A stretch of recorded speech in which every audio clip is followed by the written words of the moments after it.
Hi, my name is Christina Govinda, and today we're going to be talking about whether you can replace the gems in your graduation rings. When wanting to replace the stone in your class ring, it's important to take into consideration the manufacturer and type of ring you have.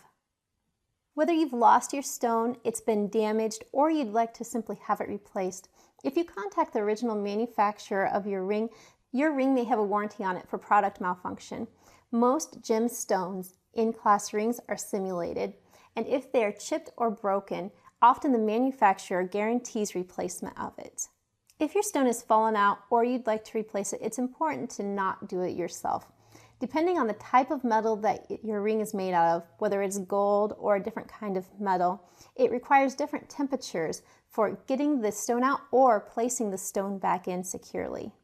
It's important to take it to a professional, especially if you want to replace your existing stone with a real gemstone. Gemstones are costly, and you want them to be handled with care and secured in your ring properly. Rings have sentimental value.